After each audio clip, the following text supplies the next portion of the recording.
I mean, first time I knew anybody that actually had Alzheimer's, they started getting pneumonia, and I thought, that's it. There ain't no way, because they couldn't tell him to smile, And they gave him antibiotics, though, and he got over it. So I thought, well, but buddy, that's not so. They gave Daddy every antibiotic there was, and both his lungs still got black. Terrible.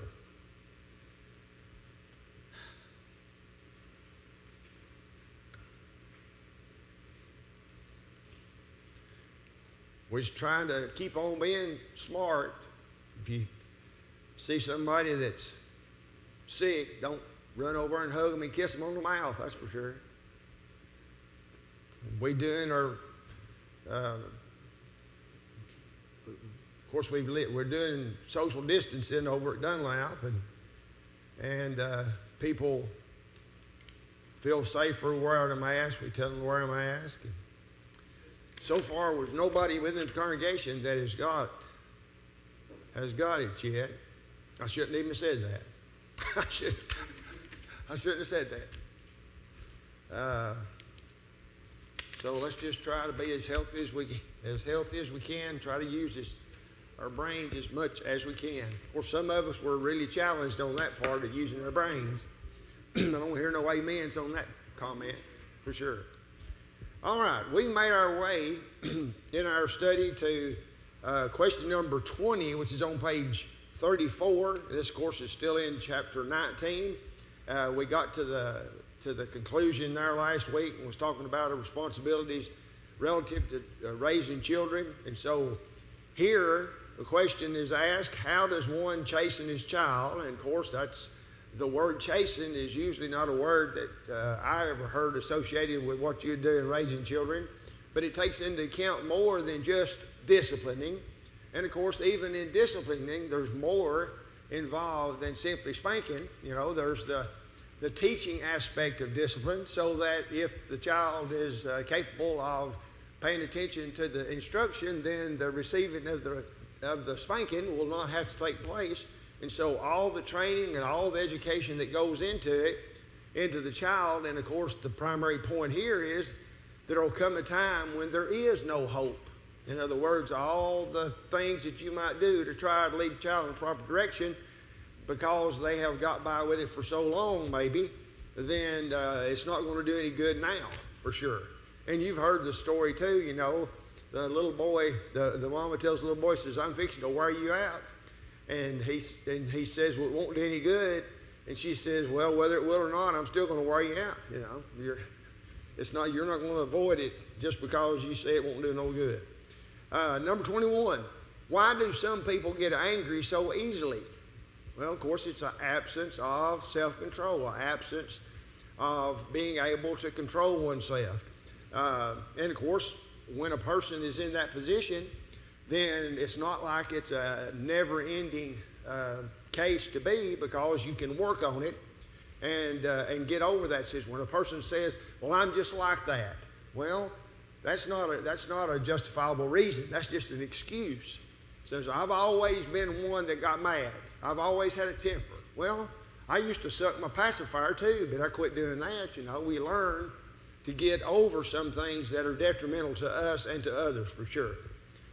Number 22, how would you relate Rehoboam's case here to verse 20? And of course, the reason why we bring that up is Solomon is the writer of these Proverbs, and Rehoboam, of course, is his son. So did Rehoboam heed the sage advice of the older fellas? No, he didn't. And of course, because of that, he lost 10 tribes to Jeroboam, of all things. So he did not heed the counsel of those who were older. Number 23, what does the counsel of the Lord mean anyhow?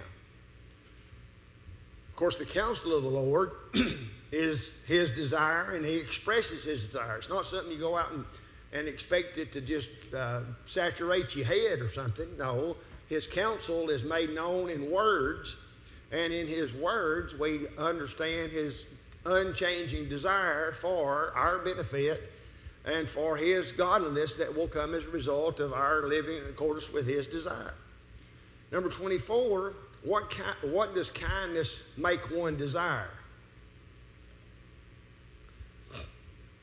It's better to be kind and poor than to have a whole lot of stuff and be an unkind liar, right?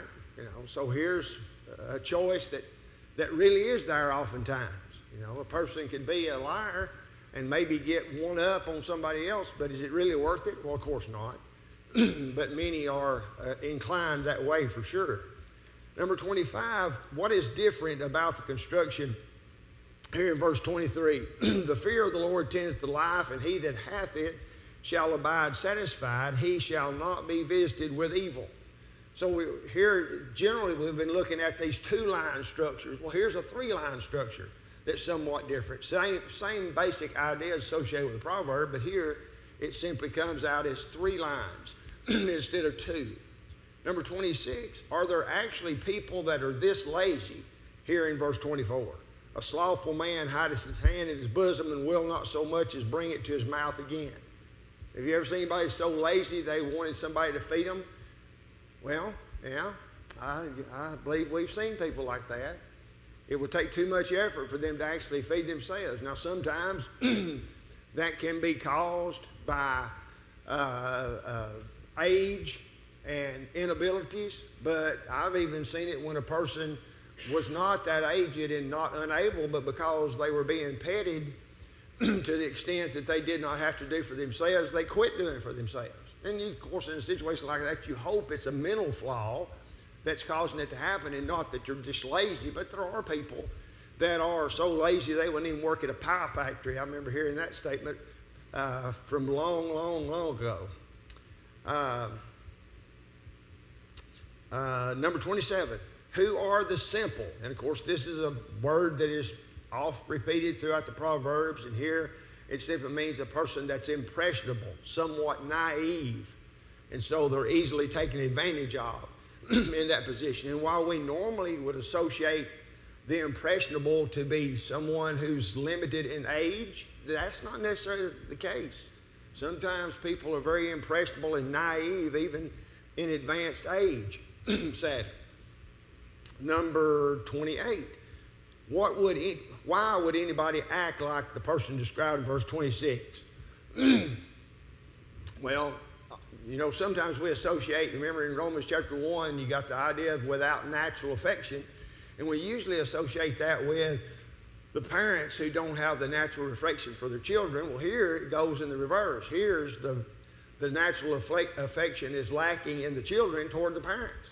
So that's a despicable and a greedy type of way for individuals to conduct themselves for sure. Sometimes it's because the son is under the influence of alcohol. Exactly. When he's under the influence of a substance that's confusing his mind, then he acts in such a way as well, for sure. Number 29. Why do people accept false counsel oftentimes? It's what they want to hear. It's not what they need to hear, but they'll find somebody to lie to them and tell them what they want to hear, which makes them feel better about themselves. It soothes their conscience, even though it's just a bald-faced lie.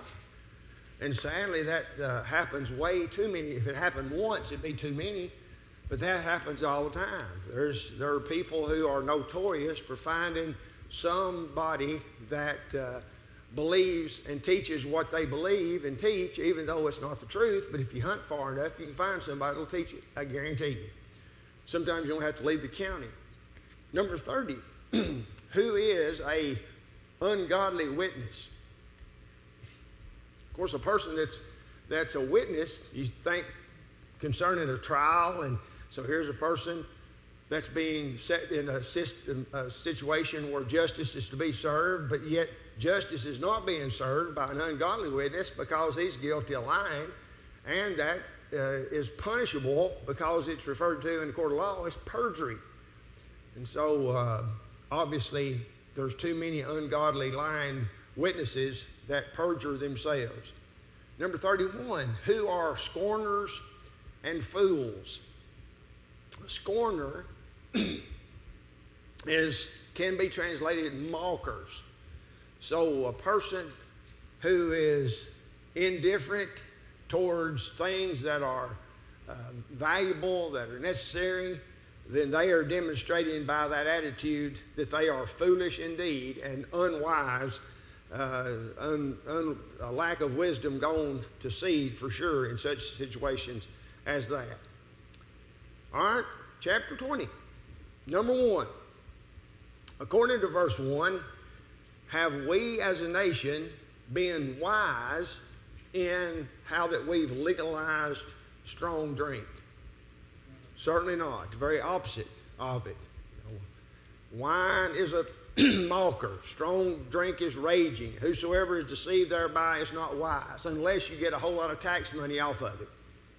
And then it's justified. And it's amazing, just in Dunlap, Tennessee, this was probably 6 years ago. Squatch County is a dry county, okay? Now that doesn't mean you couldn't buy beer, but you couldn't buy liquor, okay, wine and all that. It would have took 300 votes in the city limits to keep liquor stores out of Squatch County, because once they get in the county, then they're everywhere. City limit, outside city limit. 300 votes. They couldn't find 300 votes that would stand in opposition to this pile of money that would come in from all around for tax purposes. And we're reaping the consequences of it even today. Somebody say, well, people, if we don't have it here to sell, then they'll just drive down to Jasper and get it. Well, make them drive to Jasper and get it. Don't make it easier for them to get it here. Yes, ma'am.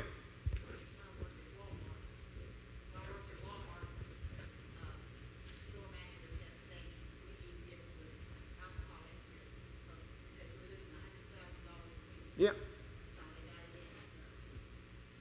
Yeah, it's the motivation for money. And yet even statistics show that every metropolis, every city that allows it in ends up spending $10 for every dollar it gets in order to take care of the problems associated with it. You have to increase all types of police work. You have to have more investigators. You have to have people being willing to go down and look at wrecks that have been caused by drunk drivers. So it doesn't pay in the long run. That's another lie the devil's told. And of course, if we'd simply tapped into the information that the Bible has given us all along, wouldn't have made that foolish decision for sure. Number 2, give a Bible example of the truth expressed in verse 2. The fear of the king is as a roaring lion. Whoso provoketh him to anger sinneth against his own soul. Well, now see that you can have a positive example and you got negative examples too. Because the king is in a position of power. If he's in the position, say, of Ahab and he wants Naboth's vineyard, then don't be surprised if his sorry wife don't end up getting it for him by raising false witnesses that ends up getting Naboth killed. Or think of Herod, who in trying to do Herodias a favor ends up allowing John the Immerser's head to be removed. So certainly they do have that power. And as Jesus affirmed as he was talking to Pilate, when Pilate said in John chapter 20, don't you know that I have Pilate said, Jesus, don't you know I have the power to turn you loose or to crucify you? And Jesus responded, yeah you do. But you don't have any power at all except my Father in heaven gave you that power. So he did have that power, but it should be meted in a godly way. And of course it wasn't on that occasion, nor are these other examples that I gave.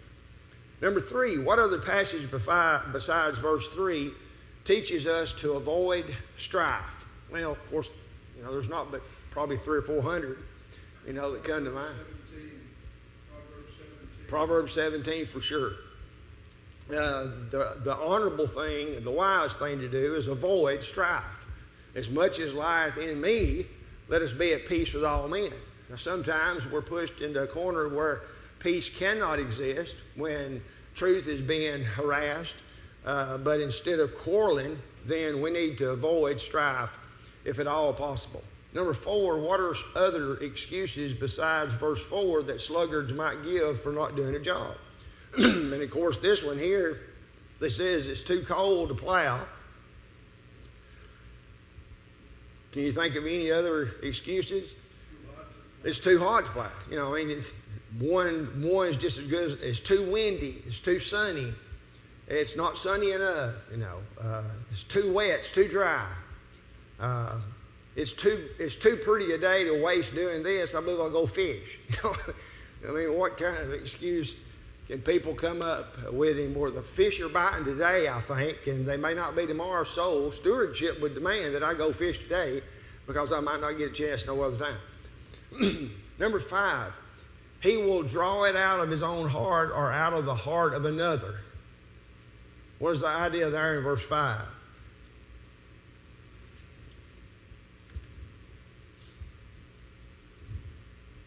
Of course, the idea is that when it says the counsel of the heart of man is like deep water, but a man of understanding will draw it out. In other words, if here's something that can be decided based upon contemplation of a biblical principle or divine wisdom that's revealed, then it might take a while, but it can be figured out.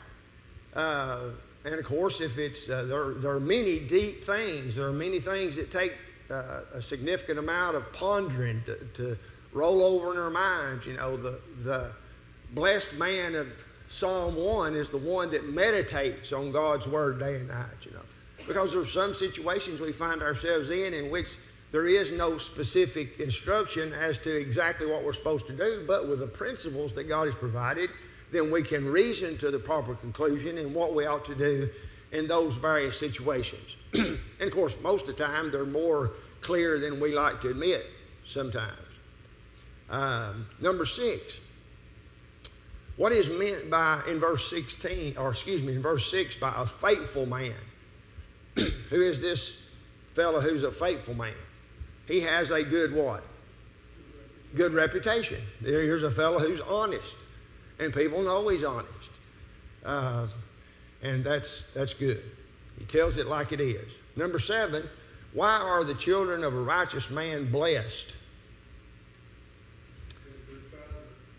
They have a good name. They got good examples. They've been raised right. They are, in fact, sometimes you say they're a spitting image of their father. And of course, since we're all children of God, then we ought to be the spitting image of our Father. And those godly qualities, Christ-like qualities, should exist of us as well. Number 8, how does a king scatter evil with his eyes? And of course, this is not necessarily all kings, but a good king would. He sees evil, and the function of the king or government is to punish evil. Exactly. Here's an individual who recognizes when evil, wrong law's been violated. And thus, if he's what he's supposed to be and a leader, then that integrity is demonstrated by the justice that is served under his reign. And of course, there will never be a lack of need for those types of individuals in positions of authority, for sure. Number 9, what is the evident answer in the question that's asked in verse 9? Who can say, I have made my heart clean, I am pure from my sin? Well, the idea here, right here, is nobody really, but the possibility does exist that a person can, in fact, be cleansed from his sins by the blood of Christ. Obviously not operative at this point in time, but the faithfulness certainly was. And they can claim and enjoy that certain position of being right in the eyes of God as well. Number 10, according to verse 10, with what is God displeased? Of course, the word divers in the King James simply means different types of weights and different types of measures. Both are alike, abomination. Well, this is not obviously talking about, it's talking about dishonesty. It's talking about false weights and false measures. You're taking advantage of your fellow man and not giving the person what they think they're getting. Dishonesty in business is an abomination to God. When you have dishonest weights and measures, then that is totally against God. He's displeased with that. And of course, that would go with any types of dishonesty that takes advantage of a fellow man. One of the things I oftentimes will say is that I am convinced thoroughly that God is opposed to a umpire who calls balls and strikes different for one particular team, because that's not right. That's not fair. And God is a God of fairness. There's equity in the ways and the wills of God. And of course, without that, obviously, then you've got calamity and chaos that results. Number 11, what is the force of the word even in verse 11? Even a child. That everyone should. Even a child. And the actions of a child points towards characteristics that that person will have in the future, or the opinion that the person has of that person by simply observation. How long does it take if you're in Walmart and you see a young'un over here that's hollering, and the mama's about pulling her hair out, and this kid is hollering and screaming, wanting a toy back there on aisle 3, and won't turn it. You sort of draw a conclusion about that parent and about that child just by observation, don't you? You ultimately, of course, I had to learn this the hard way, but ultimately you realize it's the mama's fault that child's acting like that. Of course, it may be the grandparent that's doing it, but the reason the child is getting by with acting like that is because he's been allowed to so many times. Oh, me. Number 12. What are some of the complex mechanisms of the eye or ear that would disprove evolution and uphold divine creation? That's a pretty in-depth question, isn't it? Well, the simple fact that the ear can hear and the eye can see is a testimony to somebody constructing those parts of our body as they are. They did not evolve over time.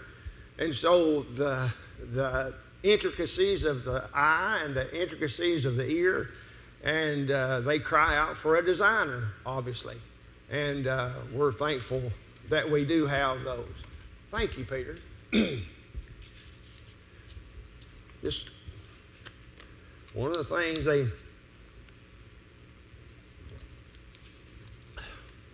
when they operated on my neck, I don't know what they did, but they didn't fix it back like it was beforehand, for sure.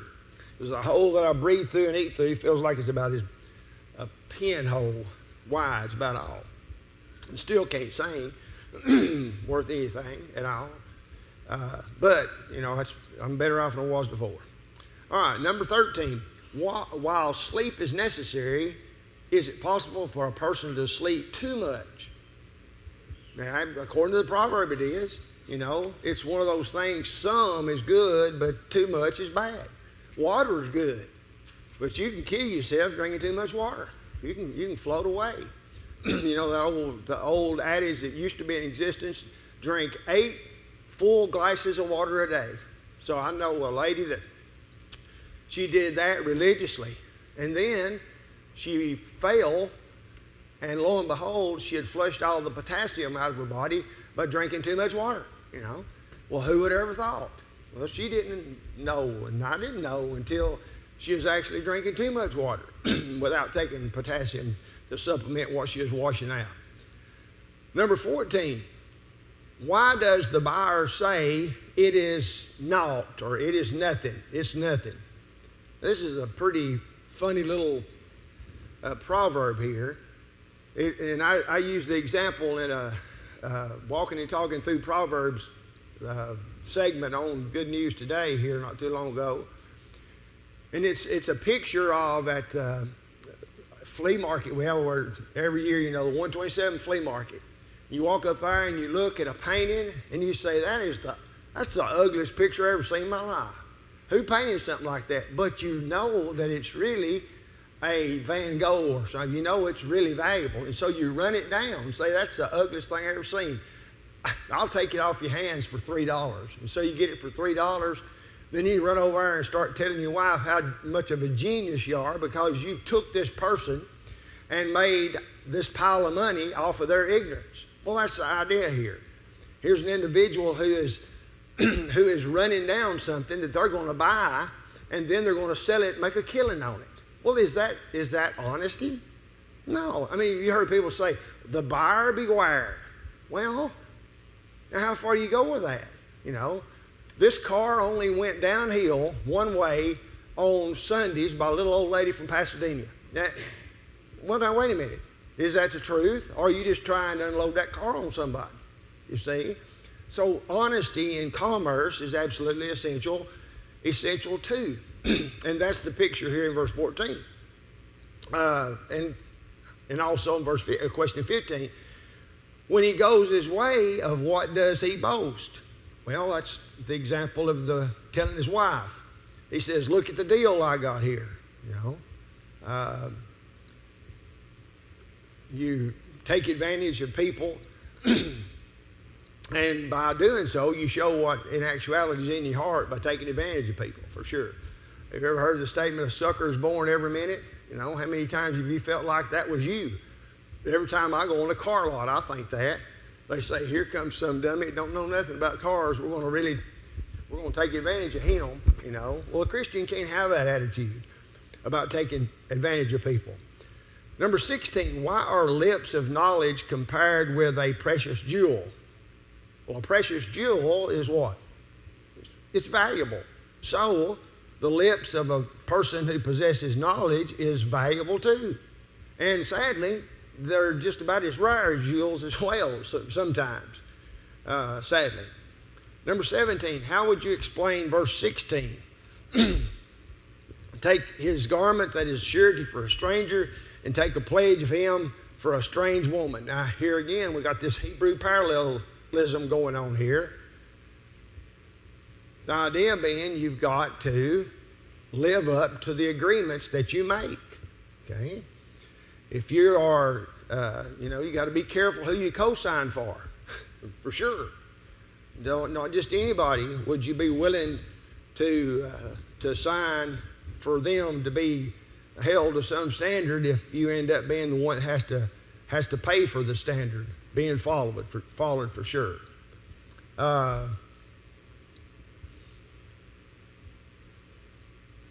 Number 18, explain how sin is often sweet at the time, but then it's not that sweet afterwards.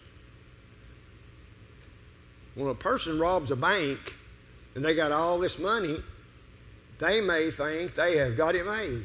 But then when they end up having to live the rest of their life in prison, they start questioning whether it was worth it or not, for sure. I mean, you think about the so-called glory days of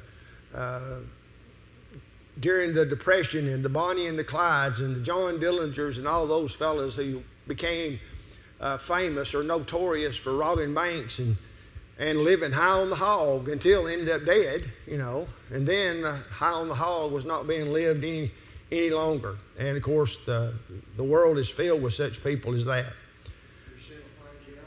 Your sin will find you out. Ask old Achan, I mean, he just couldn't pass that up. Well, he could have passed it up, but he didn't pass it up. He lusted, and he took, and it ended up costing him severely. Number 19, whose false guidance ruined Absalom? Well, there's a number, but Hushai for sure. And he said that Ahithophel had given bad advice. The whole position of counting the cost, I think, comes to bear, and sometimes we don't explain that near as much as we should, I'm afraid, when it comes to a person being made aware of their lost condition and how that it's not going to be a bed of ease. Once they obey the gospel, there is a certain amount of counting the cost that must be expressed beforehand, for sure.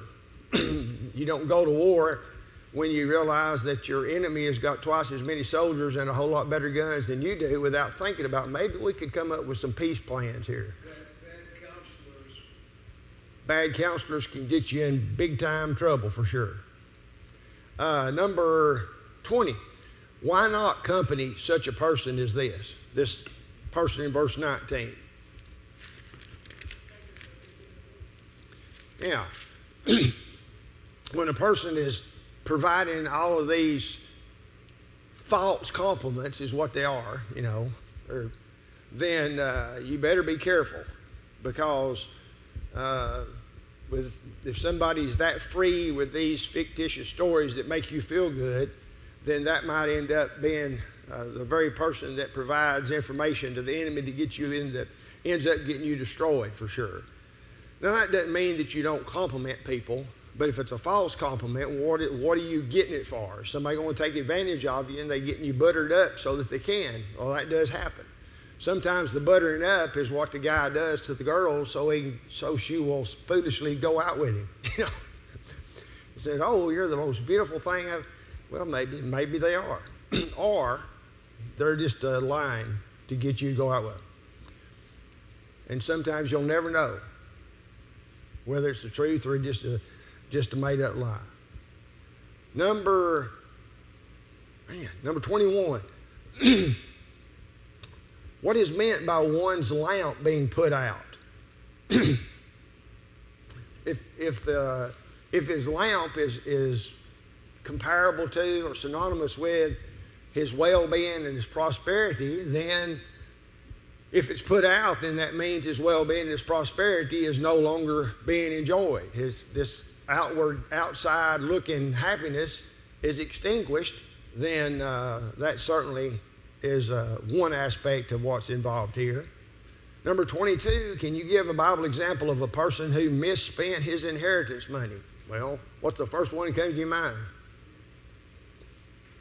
The prodigal son. To me, it does. He just could not wait. He wanted his inheritance before his dad was even dead. And of course, that was a mistake, but it turned out good, except for the elder brother.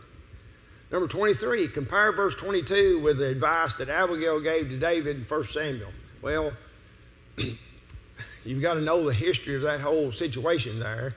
But the point is that a wise man, if he pardons a fool, then don't be surprised if vengeance ends up being taken. Now,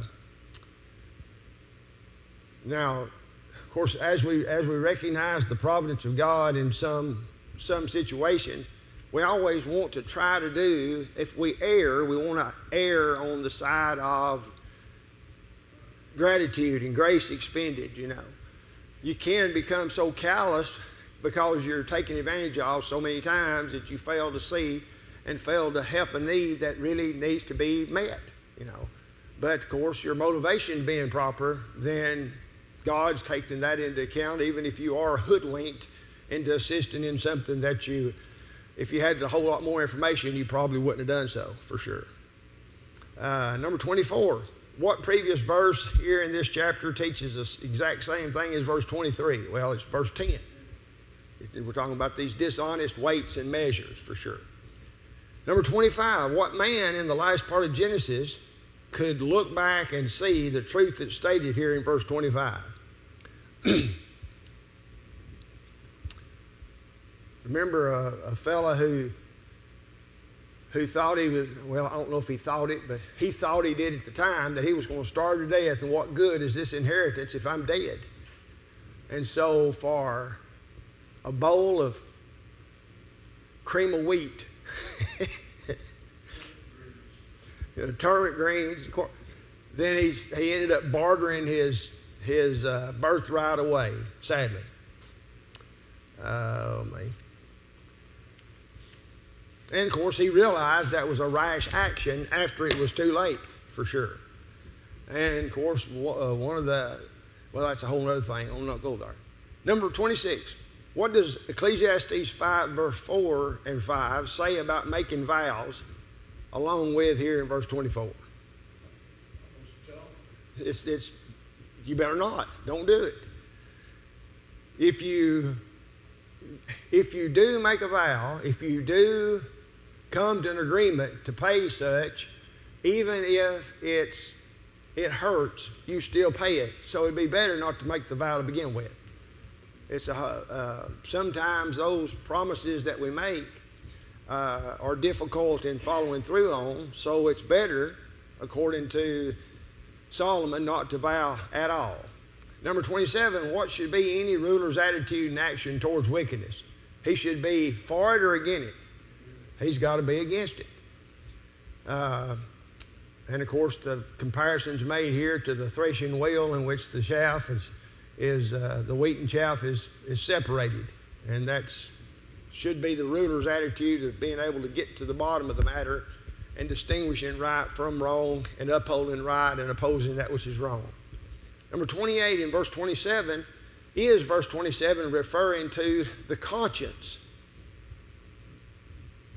Referring to the conscience.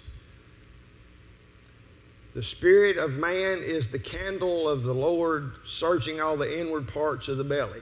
Is that the conscience?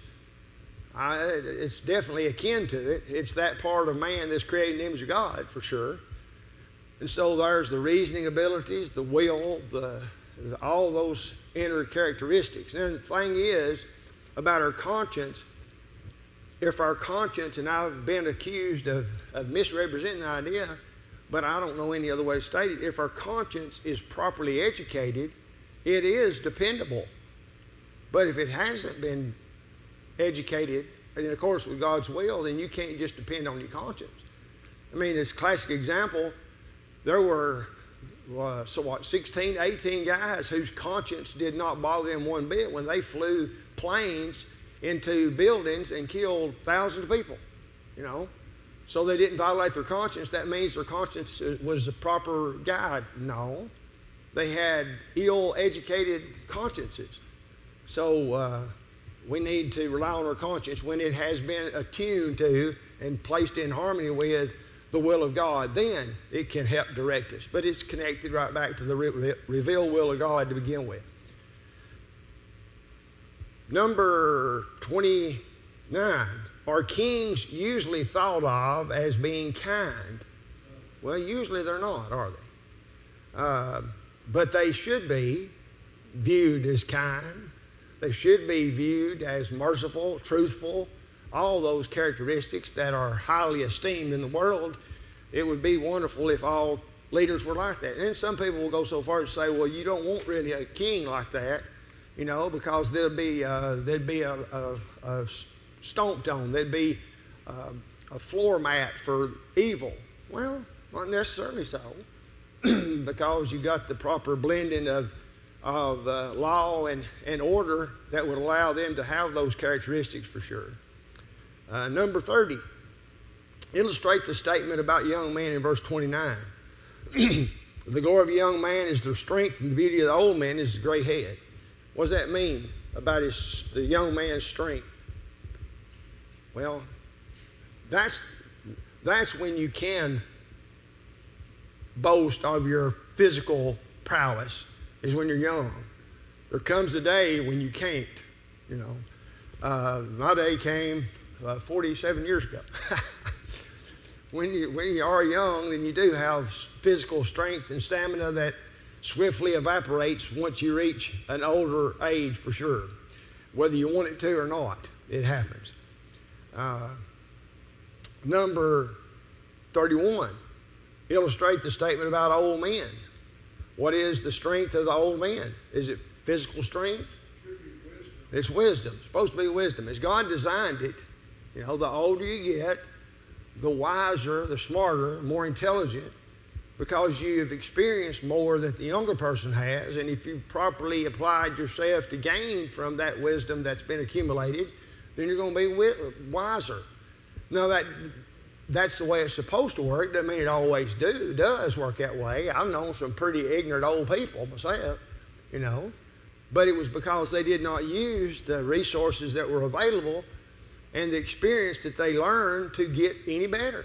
They were satisfied with something less than being wise, sadly. Number 32, is the statement in verse 30 still true? The blueness of a wound cleanseth away evil, so do stripes the inward parts of the belly. Well, sure it is, you know. If you don't have any discipline in society, if you don't have any discipline in the home, you don't have any discipline in the church, well, that's bad. Physical punishment sometimes has great benefit, morally speaking. The CEV, which is Contemporary English Version, I think, it says with this verse, a severe beating can knock all of the evil out of you. And that's more of a paraphrase, but that's the idea, you know. chapter 21. Man, we're just... In verse number 1, is verse number 1 always true or only true when God specially wills it for the fulfillment of some divine purpose or some special purpose? The king's heart in the hand of the Lord as the rivers of water. He turneth it whithersoever he will. Well,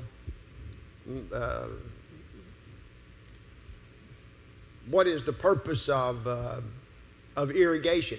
Okay, well, that's to get water where it wouldn't naturally be. So, in a sense, this could be the case of not God specifically willing that a people who don't have sufficient water for their crops, he's not going to miraculously provide the water or providentially, but through the instrumentality of a man's mind and realizing how water goes, then he could develop a irrigation system where you could actually grow stuff in the middle of the desert. That happens all the time. So you don't have to put God providentially working in a situation in order for that to be the case, for sure. Number 2, does verse 2 imply that God draws a different conclusion from us in this matter? Every way of man is right in his own eyes, but the Lord pondereth the hearts. You know, God knows what other people can't know unless we tell him, and that he knows what our motivation is. He knows what our desires are. So when a foolish person lives with a pleasant feeling that their life is best, well, that's self-deception, because of the way they think doesn't say anything about their true status before God, just because they think that way. Number 3 is verse 3 frowning on religious ceremony or stating that it's just not a substitute for righteous living, but a supplement to it. Well, is it a substitute? Can we live like the devil during the week and then punch a clock on Sunday and all goes away? Of course not. So in reality, justice, judgment, and acceptable worship go hand in hand.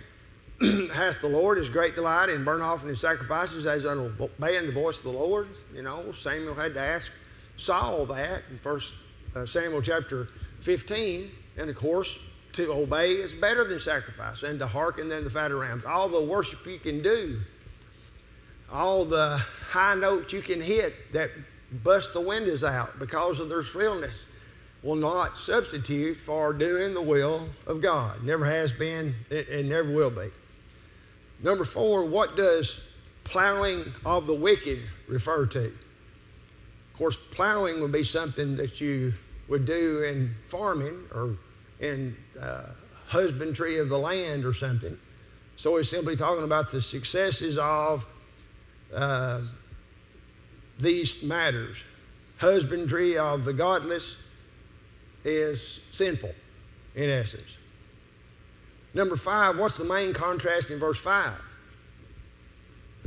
The thoughts of the diligent tend only to plenteousness, but of everyone that is hasty only to want. So when you got diligence associated with hastiness, then you're going to have sufficient, even maybe to the point of plenty, even maybe overabundance, if you have those two things in one individual. Diligence and hastiness. And of course, I would submit that without diligence, you ain't going to have no hastiness anyhow. You know, those go hand in hand. Number 6, how could one get treasure by lying? Well, it just means here's the unlawful, dishonest means in which somebody accomplish or get something. Well, that all, according to this particular proverb, will ultimately come to nothing, for sure. Number 7, what are some examples of verse number 7 from history? You got the robbery of the wicked shall destroy them, but they refuse because they refuse to do judgment. You know, well, I mean, of course, numerous histories in Scripture, numerous histories that we're aware of in which that's the case, where people, through dishonest means, took advantage of the situation and ended up suffering because of it, for sure. Number 8, illustrate verse 8 by the example of Herod and Herodias. And of course, obviously a reference could be made to the head being removed from John the Baptist for sure. Number 9, how could one live in a corner of a housetop? Not easy. But, yeah. Could a person live in the corner? Well, sure, but it wouldn't be convenient. But here's the point. Even as inconvenient that would be, it would be better to live there than with a cantankerous woman in the house with a nice easy chair and a soft bed. Now, when I made that observation, which is nothing more than repeating Solomon's inspired observation, I got hate mail from sisters all across the land, sadly. It says, well, there's just many sorry husbands as there are sorry women. You know, I said, oh, I don't deny that at all. I said, but I'm simply telling you what this particular proverb is talking about. And here's a preference, you know. The preference is I'd rather be outside in the middle of a driving rainstorm with the temperature dropping continually than in the house with a cantankerous woman. Now, I didn't say it. Solomon did. And thus God said it. Number 10, is the second clause in verse 10 one of the evils of the first clause, or is it the result of the cause? Well, obviously you've got a cause and effect situation going on here. The effect is the direct result of that which caused the effect, for sure. Number 11, what 3 classes of persons are mentioned in verse 11? You got a scorner, who is also a mocker. The 2 different ideas or the 2 different ways to express the same individual. And his result is going to be punishment, obviously. And then you got the simple, which sometimes can refer to an individual who is naive, is easily taken advantage of. But here the idea is silly or foolish. And then you have the wise person who is intelligent, is skillful, cunning, has the ability to do various things. So those are the 3 classifications of people here. Number 12, knowing yourself. Of course, we can't answer that if we don't know ourselves. In which class are you? Well, it'd be best if we was in the last class, for sure. That's right. That's exactly. You know, at least that's what we'll say anyhow. Number 13, does the truth of verse 12 help keep a righteous man in the way of righteousness? Well, of course, the righteous man wisely considereth the house of the wicked, but God overthroweth the wicked for their wickedness. So what's the idea here associated with the righteous man and the way of righteousness? Well, by observation, obviously, he sees the plight of the wicked. He says, I don't want that to happen to me and mine. I don't want to be that. I don't want people looking at what's going on in my house and thinking what's going on in that house, you know. So obviously that's a motivation for doing that which is right, for sure. Number 14, how is verse 13 simply a fulfillment of that law of Galatians chapter 6, verse 7? It's the undeniable, unget-overable law that you reap what? You reap what you sow. And don't be surprised, since that is the case, that those that have no ability to express or give any mercy are those who do not receive it themselves. They'll fall into significant distress for sure. Number 15, what are the parallels in verse 14? Well, a gift that is given in secret might pacify anger, but a reward in the bosom might result in wrath. In other words, it's hid. So if you're going to give a bribe, it better be an open one or somebody might not get it. They may not be able to work of it. Now, it's not saying it's right, obviously. We're not commending the bribing of individuals, but that's simply the way it would work there. I cannot believe that we've run out of time already. I'm sorry for that. So we'll have to pick up in a nice, even place with question number 16, the Lord willing, next week. Thank y'all so much.